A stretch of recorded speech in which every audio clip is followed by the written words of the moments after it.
or else how am I gonna grow back into the relationship? Does that include have sex? Like makeup? I mean, at that point, like makeup sex when you get when you get in a big fight and then you. That's not this. You are all over the place today. Sorry. Hey guys, if it's crazy. All right, go now. Wait. Get in there! Oh my God! Hey guys, welcome to the family mess. I'm Noah, and have a nice day. Good God! I love the family mess. Oh my.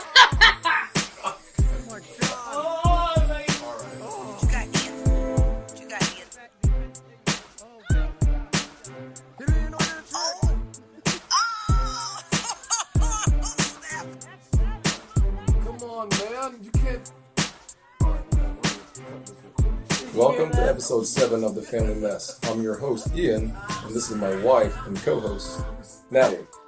The Family Mess, the podcast about life with kids and all things adulting. Let's talk. So, Nathalie, we're here on episode 7, Hurricane Dorian week. This stupid storm's ruining everybody's life, but we have a chance to do our recording. What's going on with you? Not much. Just feeling, sending out thoughts and prayers to people in the Bahamas, because that was pretty bad. I mean, I'm glad we're not getting it here.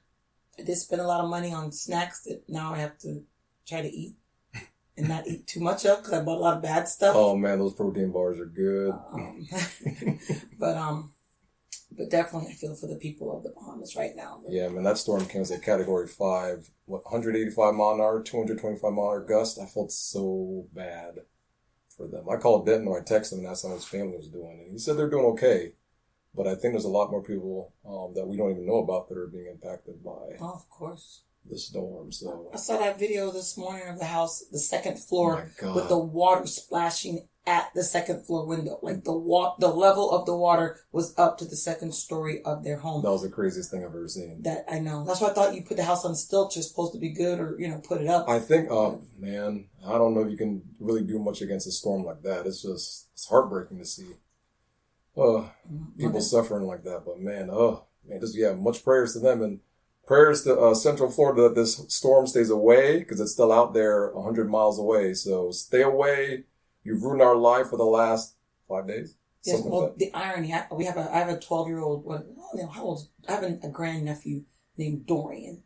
And I was like, when I saw him the other day, I was like, oh, the storm's coming in. I didn't know he was going to be so bad. I think Dorian just turned 11. Maybe he's 12. He's 12. Oh, man. Well, I mean, it is hurricane season in Florida. I mean, it is. We should all be used to this, but we're just not. I mean, look how crazy we acted when that thing was a 5. We thought it was the apocalypse. It was the end of the world. 5 days before it got here, the state of Florida panicked. Well, it's if you saw that huge mass coming towards you, you can't help it. And it was supposed to go over Florida. That was like that huge just mass. Yeah, I mean, that is kind of scary. I mean, there's nothing you can do about it. Just pray that everything goes well and get your family together, and that's it. But lucky we got a break, but unfortunately the Bahamas didn't. But we'll definitely have to donate to those funds. Yeah. We'll have to find something and make sure. I really hope a lot of people help them, because it seems like there's nothing left, just total destruction. But well, on today's episode, we have something great for you today. Isn't that right, Natalie? Is it great? I don't know. Today's episode is something that Nathalie and I have discussed for a while. Anytime you're in a long-term relationship, sometimes you have disagreements, but sometimes it's more than disagreements. You have bad fights and more fights, and sometimes you hate your spouse. Yes, I use the word hate. Some people may use the word dislike, but we're going to use the word hate. At one point in your relationship, have you hated your spouse? Yes. And it took a lot of time for me to hate you, but I have hated you. Yes. And I think in any true long-term relationship, you've had to have some type of hate for your spouse. It doesn't mean you hate them really, but during that one moment, whether it's 5 minutes, 10 minutes, an hour, a couple of days, you really don't like them because... Weeks, months. Damn. Was it that long? Was it that long? It was a while. We were going through stuff. For you and me? Oh, it was a while. You hated me that much? For a while, yeah. I didn't know it was that bad. You didn't like me either. You said you didn't like me. Oh, I didn't. You didn't want to be. I don't want to be in the same room with you. I called her a bitch, and I don't regret I did it because at the time she was, and that's the only time I've ever called her that. I mean, that's how we've had. I don't remember that. Passionate. We have passionate fights. You know what I'm saying? That's how you know you love somebody, when you have these passionate blowouts and you scream at each other. I don't remember you calling me a B. Did you? I did. Oh, I was mad at you, boy. The hate and the darkness. Do you remember why?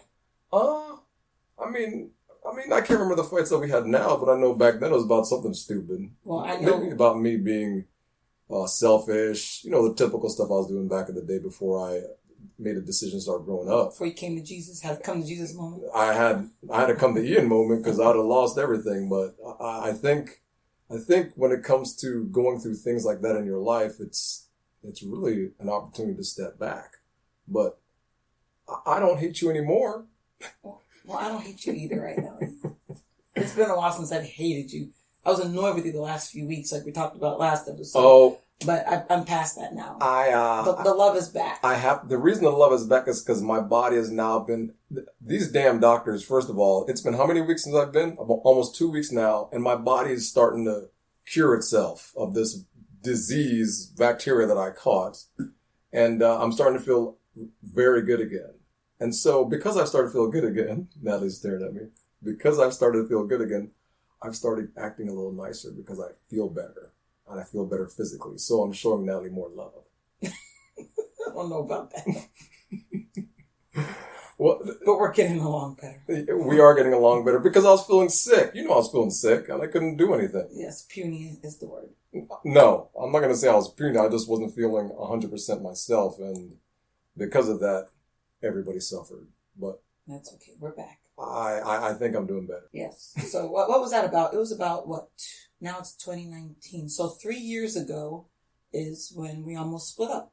Oh, yeah. We did split up, actually. Oh, we did. We split up for... We separated for just a couple of weeks. Separated for a couple 2-3 weeks? Was it? I think it was 2 weeks. And the circumstances behind the split up where we just moved and we were moving... We sold our house. We sold our house and we were trying to find a place to live. And it just so happened that we couldn't find a place to live at the time. So I think you were staying at your niece's house. And at that time, we're like, you know what? Let's go ahead and just split up and go our ways. Ian wanted space. I did. He didn't know if he wanted to be in our marriage or not. I did not want to be around her. I didn't be around the kids. I just need to be away from them for a while to rethink my life, rethink my decisions, rethink what I really wanted in this long-term marriage. Because at that time, I just didn't want nothing.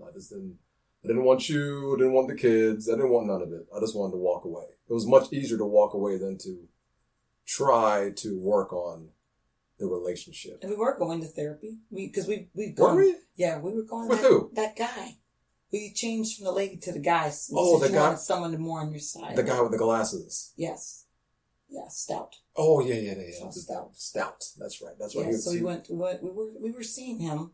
Did I cry? Did I cry in front of him too? I don't remember. I think I did. Damn it. But what happened was we've had Ian and I, our relationship actually was very good it's because he was able to be selfish all these years. But once we had children, he could no longer be selfish. And that's the point where we started going to therapy on and off for years. And we went through the same problems over and over again for years. Remember? And we'd go back to the therapist, they get better, and then they go back to being wrong and bad, and then finally it came to a head. That would be like year 13, unlucky 13. Came to a head where I was like, I'm not doing this anymore. He's like, I don't want to do this anymore. That's right. And I was happy. We both just didn't want to do this anymore, you know. And I mean, it was a bad time. It was a very bad time. And some other things. Oh yeah, and some other things had happened.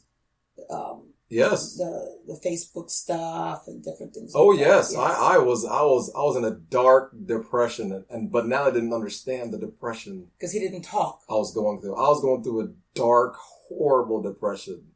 Like suicidal thoughts at the time. It was very bad. And she didn't understand. I didn't know how to express to her what I was feeling. Me. Yeah, because I kept telling her something was wrong with my brain.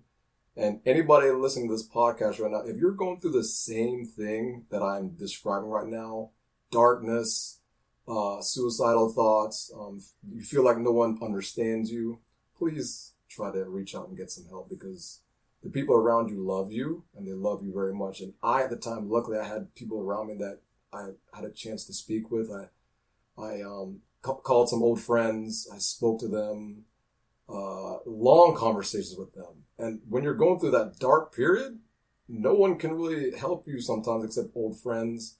And you can't see a way out sometimes. I think it was only Jesus that kind of gave me a glimmer of hope at the time, because I just didn't know, man.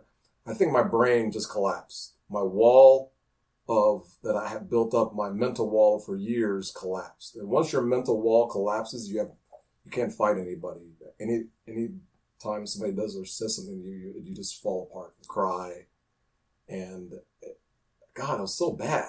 And so you make weird decisions when you're going through that period. A lot of men and women listening right now are probably going through the same thing right now, thinking about making a decision that they may regret later on. And I'm telling you, if you do go that route, you might want to reconsider it, because the grass is not greener on the other side. It looks greener temporarily, but once the sun stays on that grass too long, it turns brown and it dies. And then you're stuck. And then a decision that you made in the moment, now it's going to last a lifetime. Ain't that right? Yes, it could. Yeah. Well, that was part of the reason actually why. Why are you laughing? I'm thinking back to my brother's ex-girlfriend who and at another time I was going to put you out.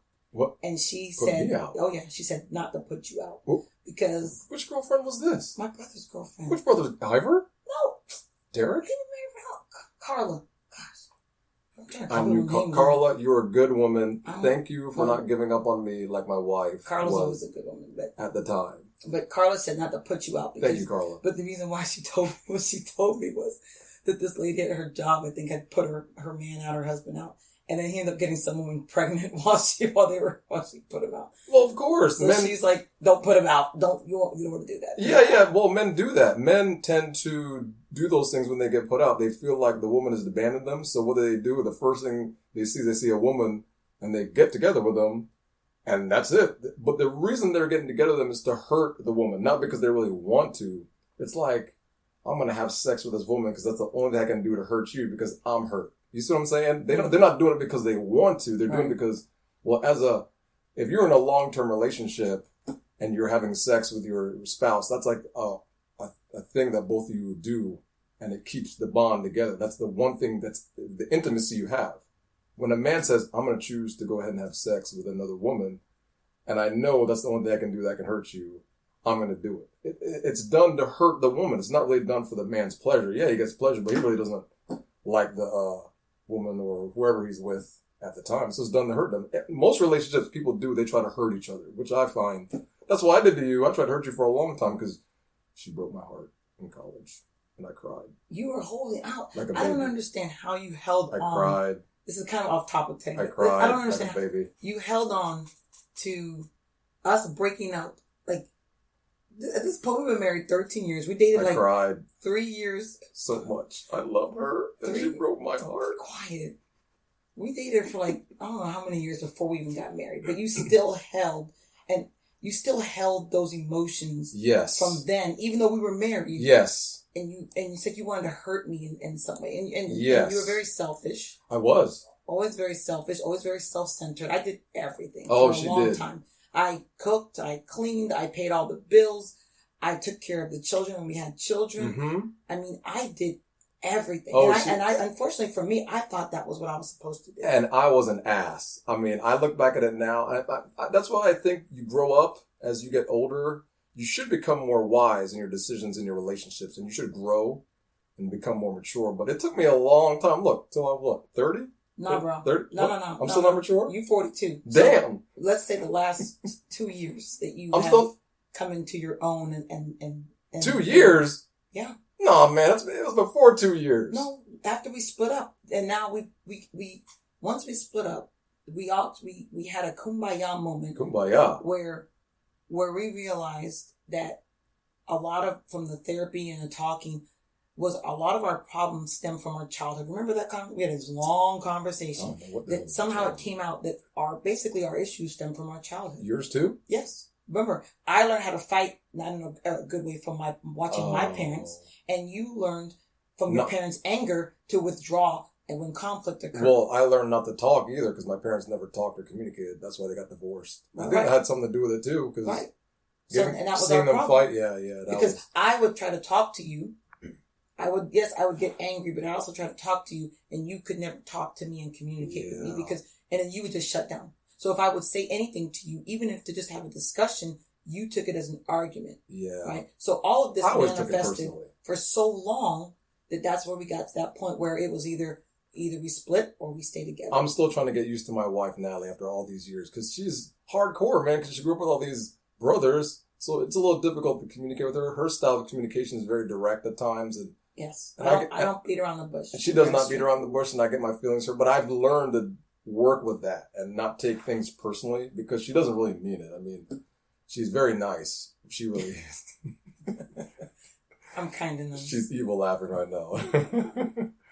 But, I mean, I've learned to try to work and listen to you as we've gotten older. But I don't think I could say I hate you or we haven't had a bad fight. Well, no, because we got to that impasse. Once we got, after the conversations, you kind of forgetting all this. I remember. Forgetting all what? What happened like 3 years ago when we split up. I guess it was so traumatic, I had to forget it. Well, I remember. Yeah, you remember everything. That's the problem. You always say I don't remember nothing. No, this stuff I remember. Of course. And she always brings it back. No, I don't. We haven't talked about this in forever. But what I'm saying is, because I don't even know what I'm saying no more. You done messed me up talking about. Yeah, you said you were. What I say? You said you were in the relationship, and I forgot what the hell you're talking about too. Oh damn! We all had a moment. You're making a good point too. I know. Because you started saying some crazy stuff as usual. Oh, you said we came to an impasse. Oh, well, yeah, with the childhood stuff. Yes. So we realized we went to therapy. We changed from a lady therapist. I thought it would be helpful to go to a male therapist over a lady therapist. During our dark time in our marriage, which is like year 13, 12 to 13 or so. And going to a male therapist, and did you think it was helpful for you as a male? Because did you feel not as attacked? Yeah, I think getting a male perspective as a male, it just makes you feel more comfortable because when you try to listen to a female therapist can't really relate to a male because she's not male. Even though she'll tell you these things that you're supposed to do to make the marriage work, she's still telling you as a female. She's not telling you for a male. So you're here trying to say, well, I do this because I'm a male and I do this and I think this way. Well, and she's telling you, well, maybe you should do this. Well, how the hell can you tell me that? You don't even know what I'm going through because you're a female, but you're telling me these things. I can't listen to you. But as a male, I think a male can get his point across to another male, whereas that male can understand and then explain that to the wife or the whoever, the spouse, and to a way that both couples, both people in the relationship can understand. But, right. I mean, I thought he was very helpful, but it wasn't until our conversation about our childhood occurred outside of therapy. It was, I don't know how it happened. It came up. It just came up one day. I don't even know how it came up. But it was a very deep conversation. And it talked about, we realized, that we don't fight fair. Like me, I learned from my mom that she cursed me out a lot. Yeah, my mom, when she would get mad, her Jamaican side would come out. Oh, Jesus. Or 100% Jamaican, but her other side would come out and she would cuss out my dad. Like words would fly. Oh, man. Otherwise, her and my dad were usually okay, but when they were getting an argument. Oh, man. But that's the thing. See, I changed that. In college, I used to do that really bad. Oh, yeah, I had to call you out a couple of times. I was like, but then I changed it. But then now, even so, I didn't realize how controlling I was. And that was part of that was what I thought that was being a good spouse. I thought that taking care of everything and helping you with everything and no matter what you want to do, saying yes and I'm there for you was the right thing to do. And it was totally not the wrong thing. Do you think a lot of spouses take that in a relationship, take on that role of I'm just going to take care of everything and not let the other spouse do anything? Well, what happens is, for me, some of it was I wanted you to do things, but then you wouldn't do them or you'd halfway do them. And I got annoyed and I was like, I'll just do it my damn self. This is real, folks. I know some of you listening, this is happening right Right, now. right. But the bad part of that and why I began to also hate you was because it drained everything I had. I was drained. I reached a point where I couldn't do this anymore. And I thought that was not being a good wife. But then I had to realize for myself that that's not what makes you a good wife or a bad spouse, is whether or not, I don't have to agree with everything that you want to do and say, yes, I'm there for you. I don't have to do that. But I did that for so long that I neglected myself. And in turn, I lost myself. And then that's part of the book, built up the resentment to where I didn't like you. Plus also your behavior at the time wasn't very nice. So that also added to why I didn't like you. I hated you. And why, it got to the point where once you said, I told you, I said, either you get to decide. If you want to stay, you stay. If you want to go, you go. I'm not going to, I'll do what I find myself either way. I left it there for you to figure out what the heck you were going through. But at the same time, I was also in a way, I don't want to bother with you anymore. I don't want to deal with this anymore. I'm tired, but at the same time, but also I had to realize, I made this commitment to our marriage. But I did let him choose because he was the one going through all the issues. And once we did split up for those 2 weeks. What was I choosing? You were choosing whether to go or stay. Oh. I said, well, that's up to you. And so once we did have that 2 week split, I did not talk to you. I talked to you because of the kids, but I never called you. I never was like, oh, I miss you. None of that. I didn't call. Did I call you? You would call. I would not call you. Are you sure? Whoa. Wait a minute. I only called you if the kids wanted to talk to you. I called you? I don't remember calling you. You sure? We talked a couple times, but not very often. I reached out to you first? Probably because it was something with the kids. It wasn't anything about us. It wasn't us. Okay, I see what you're saying. No, because the kids, we had told I'm still defending myself after acting like an ass. We had told the kids that you were on a business trip. We had told them that you were on a business trip, so they wouldn't know that anything was going on. It's horrible you have to lie to your kids when you're going through a fight in your marriage, but I think this is something that couples do. I mean, we don't necessarily want our kids to see us arguing, and sometimes, especially if you're getting ready to divorce or split up, you do want to protect them from that. You can't always protect them from that. Sometimes it's better to leave the marriage and split up for both your well-beings. Right, but you got to at least try to put in the work. See, that's where everybody's different. Everyone's relationship is different. If you're getting abused, definitely do not stay. Emotional, physical abuse. But oftentimes people have issues in their relationship, but they don't talk. I talked about this before, communication. It's hard to communicate when you're hurt, though. I mean, when I was going through my issues, you know what it was? I never learned how to communicate properly and who to talk to. And so that was hard for me as I was feeling hurt and pain inside.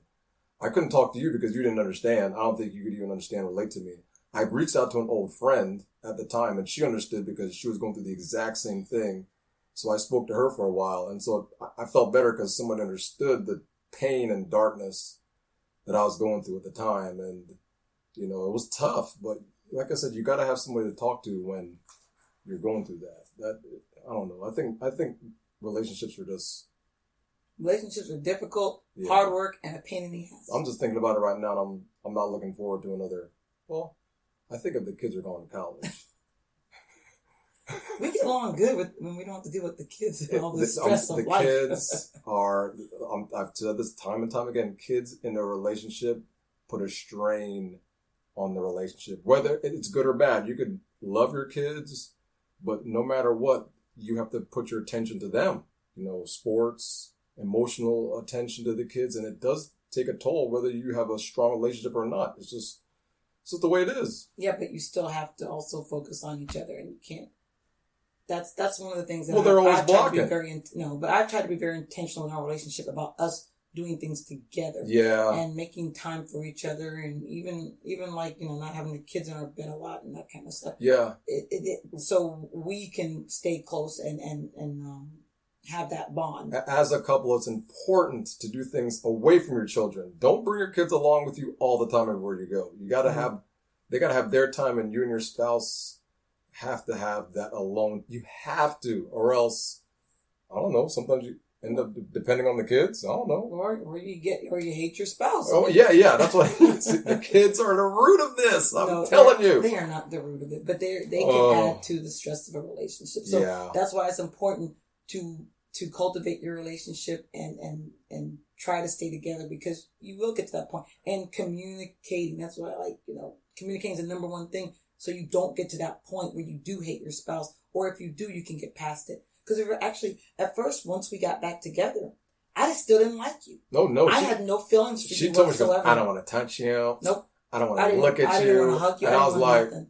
oh, whatever. I'm going to go to work. And that was it. I didn't make a big deal about it. I said, whenever you feel like hugging me again, I'm here. But I didn't make a big deal about it because I knew it was going to take her time to, get back into seeing me differently again, or. Yeah, I had to force myself to hug you. I would literally force myself to hug you. I would force myself to kiss you. I had to. I had muscles at that then. point. That's why she wanted to kiss me. Not like now when I'm so skinny. You're scrawny right now. Oh my God, I need to get my. But yeah, I had to force myself to do all those things because at that point I didn't like you. I didn't want to be around you. I chose to stay in our relationship, in our marriage, because we had kids and we had built a life together. Do you think that's a good idea to stay in a relationship because of the kids, even though you don't think we should be together? It wasn't 100% for the kids, but I mean, I knew I still I cared about you because we've been together for a long time. So, but I didn't have those feelings, but I was willing to try to get them back. I think a lot of people feel the exact same way we did, and they're going through that. Probably right now, some of them listening are probably going through the same thing right now, and I don't know what type of advice would you give it from a mother's point of view. To me, it's like, just because there are times where you won't like your spouse. There are times where you're not going to feel in love with your spouse. But you have to, if you're really, truly committed to your relationship, you have to just stay with it and try. Because those feelings can come back. The thing is, they were once there. You liked that person. You loved them for a reason at first, right? And that person is really the same person they were, for the most part. And so you have to find that. And that's what I had to do. I had to fight my way back as far as making myself do those things that I didn't want to do, because I know, or else how am I gonna grow back into the relationship? Does that include have sex? Like makeup? I mean, at that point, like makeup sex when you get when you get in a big fight and then you. That's not This you were all over the place today. Sorry, but go ahead. No, not that. No, that wasn't happening because I didn't like you. Like, I really didn't like you. I mean, the fact that you were always like my best friend, and the fact that I did not want to hug you, kiss you, touch you for an extended period of time, that says a lot. Yes. Because that never had happened in all the years that we had been together. I'd never hated you or maliced you like that. But at that point in time, that's how I felt. But I knew I had to put forth the effort. If I don't put forth the effort, then we have nothing. If you don't put forth your effort and I don't put forth my effort, there's nothing. And all I control is myself. I can't control you and what you do. All I can control is me. That was a tough time. And what I do. So, but to see where we are today, we're in it's like a 180 from where we were. Yeah. I feel like I more love you more than I did back then. I think, yeah. I can say I do because I just feel better about myself. I think people carry around deep-rooted issues. I really do. We all do. But I think unless you find out the cause of how you're feeling or acting, you're never going to get past what's the issue in your relationship. I think a lot of people won't get to the truth about what's going on inside themselves. I mean, I had issues in childhood that were stemming from when I was, 6, 7 years old and up to 13, 14 and more. And you brought that into your marriage. And I never, ever got them solved. I can imagine how many people are feeling that right now, or even kids that are being treated that way, that are going to bring it up in their marriage. That's why we try to show our kids love by showing them that we do argue in front of them sometimes, even bad arguments sometimes, but not a lot. But we do have disagreements in front of them, but we don't try to, hide it. We have disagreements and then we make up, and we show them that we make up. We kiss and we hug. We show that because we love each other. I mean, that's all you can really do is your actions. Saying something and doing it are two different things. Right. That's why I also think therapy is very important. I mean, I tell everybody, I don't care. I'm not therapy embarrassed. Has a negative connotation. I'm not embarrassed to say I go to the therapist once a month because I almost had a mental breakdown. I could feel it coming. It didn't I had a mental breakdown. But That's I happened could to me. feel it coming. Yes. And I still go. I mean, I used to go when I was having my breakdown, I used to go every 2 weeks. I would go because that stuff gets a little expensive. But I was going every 2 weeks. Tell me about it. And then it got to the point where I was feeling much better, and I go once a month. Most of the time I go and I'm just talking whatever to her. I always laugh with her and say like, I'm her easiest patient right now because I know I don't have no really major stuff going on, but I do go just so I can talk to somebody and deal with some of the feelings or work issues or stress or different things, or balancing my life because I have a lot of responsibilities at the moment. So I do go once a month and I talk to her and I feel better. I like it and I will probably always keep going once a month. Just as, or maybe every other month. I might go every other month. But for now, yeah, because it's expensive. Well, yeah, I'm at the deductible, so we good right now. So we good. Thank you, deductible. Yes, but if you have a full-time job, typically you have an EAP and they will pay for a few sessions or you'll get them at a discounted price. So, definitely if you feel you need to talk to somebody or you feel like you're breaking, if you just keep going, like you're just always like one more second, one more moment, I hope I can make it through. If you get to that point, get help. Go and talk to somebody. We should put those links up at the end of the show. You think so? Go to sites and put the description. I don't know what sites to tell people. Go if you got an EAP, they'll tell you what doctors or therapists to go to. And now you can do therapists online and everything too. So, I highly recommend therapy to everybody. I tell everybody that I go to a therapist. I am not embarrassed to say it. I take my kids to the therapist so they can talk through their issues. I agree with her. That's one of the episodes about my children. We're going to have an episode with our kids, and then we're also going to have another episode about some of the difficulties we have with our children. But they have some things that they're going through. So yeah, they probably get that from me. Me too. It's both sides, so they screwed on both things. But but definitely therapy is important, and if you do feel like Ian said, that like you're in a dark place or you don't know, what to do, you're not sure if you want to, be alive tomorrow, definitely talk to somebody. Because the one thing about life is from one day to the next, you can have the worst day of your life today and tomorrow could be the best day of your life. But when you take your life, you don't have that opportunity to find out. So, definitely get help if you need help and talk to somebody because take yourself off the ledge. Let them help you off the ledge. Oh, yeah. It's, like I said, that depression is tough, man. It's just, I can't even begin to describe it now, but I know it's just a bad place to be when you're going through it. And it's hard to find. Like I said, I felt like doing bad things at the time, and I think I only had a ray of light the whole time that I believed in Jesus that could help me, and that was it. But weren't you also doing your bodybuilding around that time? Oh, I think I had a chemical imbalance. This is one of the reasons I stopped bodybuilding was I lost so much body fat that when you lose a lot of body fat, you have your body begins to release chemicals, and you begin to have a chemical imbalance, literally a chemical imbalance in your body. Your body starts releasing weird chemicals to your brain because you don't have any body fat. And I didn't realize that had to do with what I was going through at the time. Ian's a natural bodybuilder. He didn't take any drugs or anything like that. But if you look him up, he did win some. What did you win? Physique? Ian was a physique Musclemania world champion, and I won again in Miami, Las Vegas, Miami, and then I quit. Well, if you said that was aiding to because you were on a very clean diet. Yes. Extremely. Pure clean, nothing, no sugar. But what happened was I got in very good shape, but it takes a toll. It's not something you can maintain and be healthy for a very, very long time. You actually do reverse. You end up damaging yourself in your brain if you stay in that mode for a very long time. So I didn't realize it at the time, but once I stopped, doing it, in about 4 or 5 months, I started feeling better. My brain felt better, but I found out it wasn't just me this happened to. I talked to a bunch of other people I worked out with. Some good friends that I met, the exact same thing happened to them. Some of them crashed. Some of them literally had mental crashes and just stopped. Oh, wow. One friend in particular, she won Musclemania, and then the next picture I saw of her, she put on, I think, 40 pounds. She just total mental collapse, couldn't do it no more because bodybuilding is not healthy. Overall, even though you were doing natural, no drugs. Yes, natural, no drugs. No steroids, and that kind of stuff. You still have to be careful of your body because your body is just going to react. And if you don't take care of it and be aware of the symptoms that's going on, you can do a lot of damage. Look how many bodybuilders have killed themselves in suicide the past 2 years. Big time bodybuilders have killed themselves. Those guys are on drugs though, right? But we all go through the same thing when we're cutting and getting ready for shows and having very low body fat. It messes with your brain. It's a chemical imbalance, And I realized it and I stopped because I've never felt this thing in my brain before and I couldn't describe it. It was just bad suicidal thoughts, darkness. If I was a person that liked to do drugs, I'm not.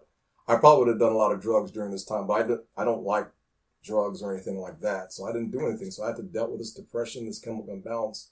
Once I stopped the bodybuilding, and that's one of the reasons I stopped bodybuilding was because I didn't feel good anymore. I thought you didn't like the attention. That too. That's another show. That's a whole nother show. Yes. See, that's the only reason you ever gave me was that you didn't like the attention. You Yeah. talked about the chemicals and Yeah. that kind of thing that's going. You never said that to me. Yeah. It's the first time hearing about it. Ian. Really? Yes. Confession is good for the soul. Remember? I see. But yeah, that's the second reason. Yeah, the first reason was I was getting unwanted attention. I didn't like it anymore. People were treating me like this object. And I hate to say that, I sound like a woman. They're treating me like an object instead of like a person. And people weren't talking to me because they wanted to get to know me anymore. They just all they cared about was my workout, my physique, how I looked, what workout to do next, what they should do. And I got tired of it, so I just stopped all of it. All of it, I stopped. Now when I go to the gym, nobody asks me any questions, and I don't give a damn. I don't look anything like I did 2 years ago. Yes, and back then too, that's partly why I didn't like you, was because you were putting. Oh yes. You put them and everything to do with bodybuilding in front of us as your family, and that was one of the other things why I got. But I think that affects marriages or long-term relationships too. Is when one spouse or another does an activity that takes up all their time. I mean, and they just go into it. Bodybuilding's mine, but it could be anything: cycling, a hobby, and it just takes up all your time. You put everything into it. I'll tell anybody, don't do that. If you have a family and you have a hobby that takes a lot of time, you might want to... Or even a job. I mean, if you're starting a business. If you're starting a business, a job that's going to take up a lot of time, you might want to reconsider... Or find a better balance. Yeah. I think people were utilizing my time back then, and I didn't realize it. If I just would have seen what I was doing and cared enough about it, I wouldn't have done it. The crazy thing is, once I stopped doing that and hanging out with the people that I was spending time with, some of them got a little mad, but for the most part, they always ask me, "Why aren't you doing this anymore?" I said, "I'm hanging out with my family." That was the one reason. I'm making a choice to hang out with my family, and that was it. I just stopped the bodybuilding, and I went towards being a family person, and that was it. I've never looked back. That doesn't mean I don't ever want to do bodybuilding again, but for now, I'd rather spend the time with you and the kids and doing dad stuff. Even though dad stuff's annoying at times, I'm still happier doing this. You can always go work out. Well, I'm over arguing about the gym. She's jealous. That's why she doesn't like me going to the gym. Tell everybody how jealous you are. Jealous of what? Me going to the gym and staying in shape. Because you know. Tell them. Oh, that's a whole nother show. That's a whole other show. She doesn't want to start this now. You in the gym. Listen. But I've gotten over the gym. I've gotten over you in the gym. It's taken 20 years. God. Oh, that's a whole nother show. But I've gotten over you in the gym. I don't mind as much. She's lying. But I have, you know what? Even though this is a little off the topic, but the one thing that you did tell me the other day that I was like, and this is another show topic either too, is that in order to be great at something, you do have to sacrifice something. And, and at the time you did sacrifice everything for your bodybuilding, because I remember, I'll never forget, this was like a pivotal point in our marriage, and it caused a big fray where you promised me one day you would help me clean the house, and you left me, and you, I remember. And you went to go to some event. It was a picture or something. No, it was like a training event. It wasn't anything that important. Yeah, it wasn't. But you just left me and said, I have something else to do. And you had promised me that you would help me that day. Her promises are like daggers in my heart. That's why I don't make promises to her ever, because I know myself, so I don't make promises because I know I can't. You're fine, but in that instance, with that stupid bodybuilding stuff, when you were doing that, everything was all about that. She hated me. Everything. She hated me so and you bad. You just left me and abandoned me for did. some dudes, some muscle-bound dudes. Oh. That's how I felt. I was like, what in the... Bodybuilding is not great. It's okay, but it's just, it's a hobby, and if you're not careful, you can get too much into it because it's addictive. It's addictive to get the crowd into it. You're in the best shape of your life, It's addictive. It's a brain chemical thing. You know what I'm saying? That's fine. But like I said, that was like that was like a pivotal point. It was. For our marriage Yes. and the downturn. Like where it started to even get worse. Even I got mad. I cannot believe that you would just say, tell me you were going to help me. Out. Promise you were going to help me. I got cursed out. And then you just left to go hang out with the boys. Oh, man. But you know what's crazy? That's why you should never hang out with single people or people that don't have the same... But they weren't all single. But they don't have the same views as you. They have different aspirations and they're not about 100% family. So if I wanted to have a family for the long term and have a long-term relationship, I had to stop bodybuilding. So that's what I did. I would have hoped if you had wanted to keep doing it, then, you know, I would have been willing to help you find a balance because I know that was something that you loved and you were very proud when you won and you won very quickly. So, you know, so it was a big deal for you and I wanted to be there to support you in that. Well, I do thank you for supporting me during my crazy endeavor of bodybuilding. That's okay. But you know what? It's been a long road for me with the dislike for you and you know, getting past that. But also, it helped me to grow as a person and to realize my limitations.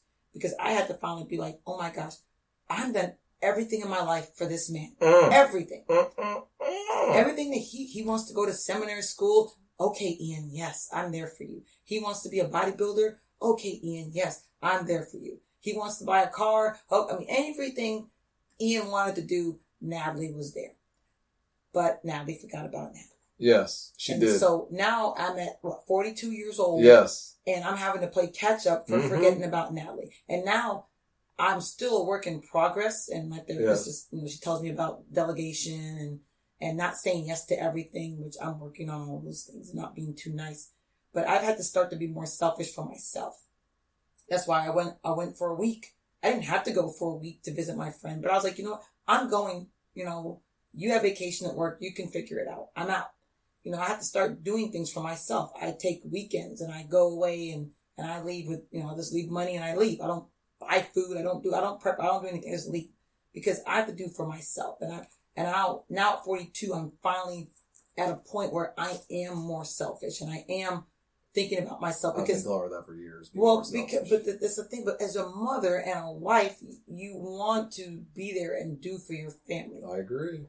Even to the point where now I tell you I can't drop off. I can't pick up for soccer. Yep. I can't do it. You want to do this? I can't do it. Yep. And I don't do it. I have to leave work early and drive way across town and do it. So and my therapist told me too. She's like, don't even give because I said, oh, I'll have to tell him to.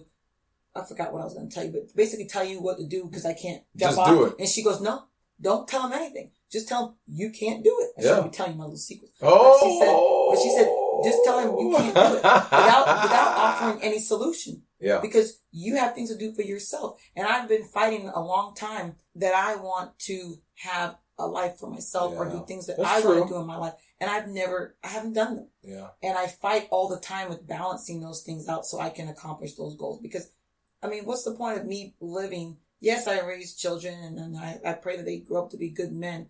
But what did I do for me? What did Nathalie do for the world other than giving my kids?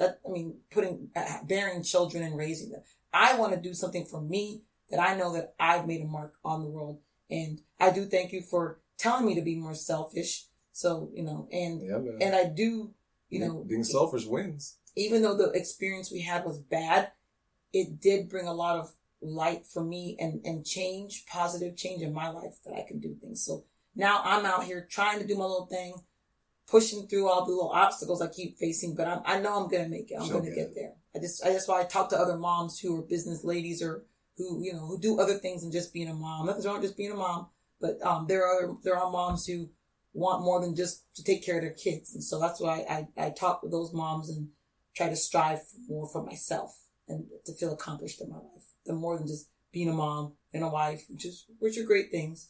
But there's more to Nathalie than just being a mom and a wife. That's all I'm saying. My God, you just talked forever. I know, but I feel convicted. I was trying to wrap up the show 4 minutes ago. She just talked the whole time. I'm sorry, y'all. We're a little longer than usual today. But I just really wanted to say that and for others and other women out there to hear that. And it's okay. It's okay to do for you. It's okay to tell your husband, no, you can't do this if you don't want to do something. It's okay.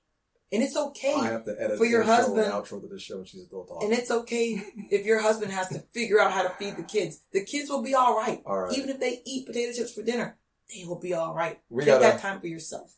Okay, I'm done. Oh my God. Thank you. Thank you everybody for joining us on this show. We really appreciate you following us. If you want to follow us on all the forums, follow us on Spreaker, Spotify, Or Apple the Podcasts. Family Mess on Spreaker. You didn't let me say that. Oh, my bad. iHeartRadio, Google Podcasts, CastBox. Type in The Family Mess. We're going to pop up. You're going to see us. We might not be the top one, but we should be like 1 or 2 down if you... Also, you can follow us on our Gmail account. What is it? Where's that Gmail account address? Twitter, @thefamily_mess, and Instagram, The Family Mess. You can follow us there. And please join us for episode 8 when we talk about, I don't know yet. We don't know yet. Don't even say what we're going to talk about. All right. Thanks again for joining us, and God bless. Did you hear that?